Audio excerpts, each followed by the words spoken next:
नमस्कार दोस्तों, आप सभी का स्वागत है हमारे YouTube चैनल में। आज की वीडियो में हम देखेंगे इसरो से संबंधित तथा भारत की नदियों से संबंधित महत्वपूर्ण 50+ MCQ को, जो आपके आने वाले एग्जामों की दृष्टि से काफ़ी उपयोगी हैं। देखते हैं आज का पहला प्रश्न। इसरो की स्थापना कब हुई थी? इसरो की स्थापना हुई थी सन 1969 में। इसरो का मुख्यालय कहाँ स्थित है? इसरो का मुख्यालय बेंगलुरु कर्नाटक में स्थित है। थर्ड क्वेश्चन है, भारत का पहला उपग्रह कौन सा था? भारत का पहला उपग्रह था आर्यभट्ट 1975। नेक्स्ट है, आर्यभट्ट उपग्रह को कहाँ से लॉन्च किया गया था? आर्यभट्ट उपग्रह को सोवियत संघ से लॉन्च किया गया था। भारत का पहला चंद्र मिशन कौन सा था? भारत का पहला चंद्र मिशन चंद्रयान-1 2008 था। नेक्स्ट क्वेश्चन है, चंद्रयान-2 कब लॉन्च हुआ था? तो चंद्रयान-2 22 जुलाई 2019 को लॉन्च हुआ था। भारत का पहला मंगल मिशन कौन सा था? भारत का पहला मंगल मिशन था Mangalyaan MOM Mars orbiter mission. Next है, PSLV का पूरा नाम क्या है? PSLV का पूरा नाम है polar satellite launch vehicle. Next है, GSLV का फुल फॉर्म क्या है? GSLV का फुल फॉर्म है geosynchronous satellite launch vehicle. Next question है, इसरो के पहले अध्यक्ष कौन थे? इसरो के पहले अध्यक्ष थे विक्रम साराभाई। विक्रम साराभाई स्पेस सेंटर कहाँ स्थित है? विक्रम साराभाई स्पेस सेंटर तिरुवनंतपुरम केरल में स्थित है। नेक्स्ट क्वेश्चन है, श्रीहरिकोटा कहाँ स्थित है? श्रीहरिकोटा आंध्र प्रदेश नेल्लूर जिले में स्थित है। नेक्स्ट है, श्रीहरिकोटा का अंतरिक्ष केंद्र का क्या नाम है? श्रीहरिकोटा के अंतरिक्ष केंद्र का नाम है सतीश धवन अंतरिक्ष केंद्र।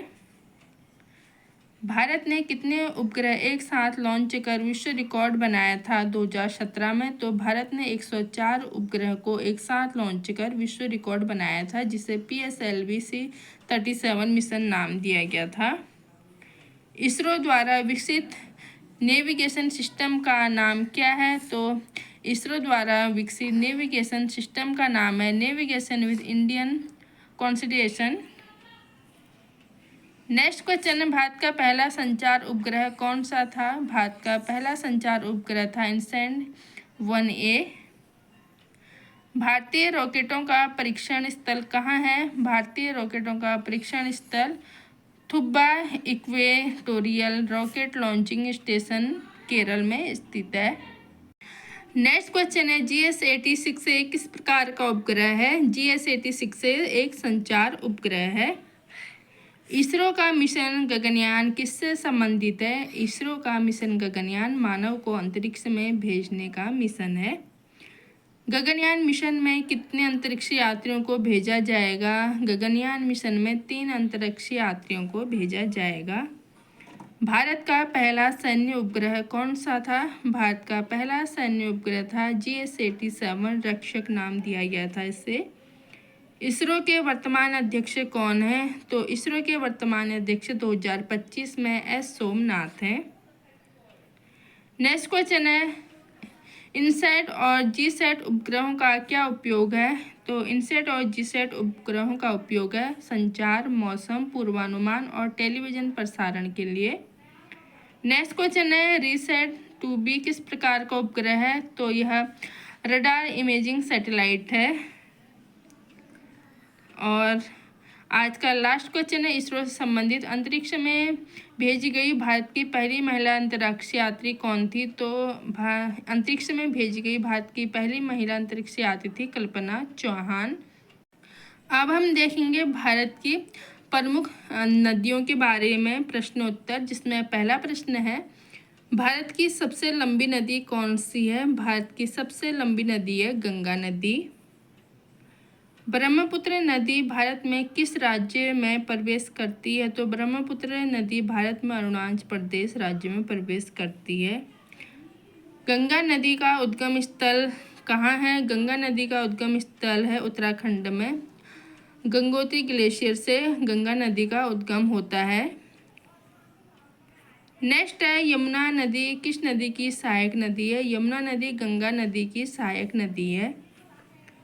गोदावरी नदी को दक्षिण की गंगा क्यों कहा जाता है? तो गोदावरी नदी जो है दक्षिण भारत की सबसे लंबी नदी है, इसलिए गोदावरी नदी को दक्षिण की गंगा कहा जाता है। नर्मदा नदी कहाँ से निकलती है? नर्मदा नदी अमरकंटक मध्य प्रदेश से निकलती है। कावेरी नदी का उद्गम स्थल कहाँ है? कावेरी नदी का उद्गम स्थल है तालकावेरी, कर्नाटक। भारत की सबसे प्रदूषित नदी कौन सी मानी जाती है? तो भारत की सबसे प्रदूषित नदी मानी जाती है गंगा नदी। नेक्स्ट क्वेश्चन है गंगा नदी किन किन देशों से होकर बहती है? तो गंगा नदी भारत और बांग्लादेश से होकर बहती है। बांग्लादेश में गंगा को पद्मा नाम से जाना जाता है। नेक्स्ट है सिंधु नदी का अधिकांश भाग किस देश में है? सिंधु नदी का अधिकांश भाग है पाकिस्तान में।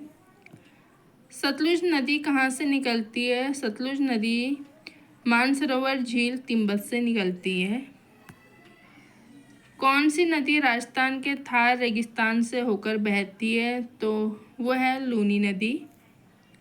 कौन सी नदी चंबल नदी की सहायक है? तो बानस, काली सिंध और पार्वती नदी चंबल नदी की सहायक नदियां हैं। कृष्णा नदी का उद्गम स्थल कहाँ है? कृष्णा नदी का उद्गम स्थल महाबलेश्वर, महाराष्ट्र में है। महानदी किस राज्य से निकलती है? महानदी छत्तीसगढ़ से निकलती है। कौन सी नदी त्रिवेणी संगम में मिलती है? तो गंगा, यमुना और सरस्वती नदी अदृश्य या काल्पनिक रूप में त्रिवेणी संगम में मिलती है। भारत में नदी जल विवाद सबसे ज़्यादा किस दो राज्यों के बीच है? तो यह है तमिलनाडु और कर्नाटक के बीच। नेक्स्ट क्वेश्चन है गंगा नदी डेल्टा किस सागर में गिरता है? तो यह बंगाल की खाड़ी में गिरता है। तापी नदी का उद्गम स्थान कहाँ है? तापी नदी का उद्गम स्थान है सतपुड़ा की पहाड़ियाँ जो मध्य प्रदेश में स्थित हैं। सरस्वती नदी किस प्रकार की नदी मानी जाती है? तो सरस्वती नदी लुप्त या अदृश्य रूप में मानी जाती है।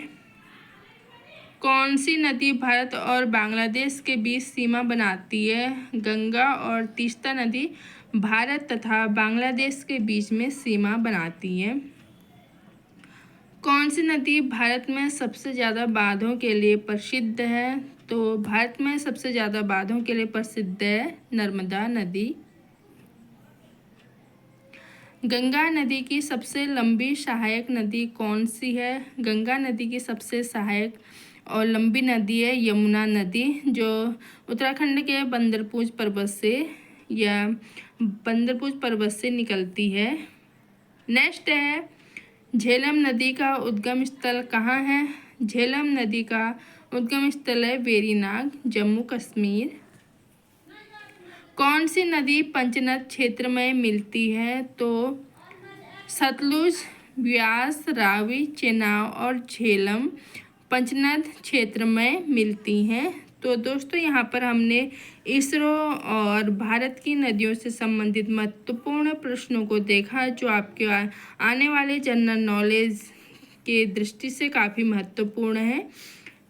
तो अगर आपको वीडियो अच्छा लगा और क्वेश्चन आंसर अच्छे लगे तो प्लीज़ चैनल को सब्सक्राइब करें, वीडियो को लाइक और शेयर करें और अपने फ्रेंडों के साथ शेयर करें।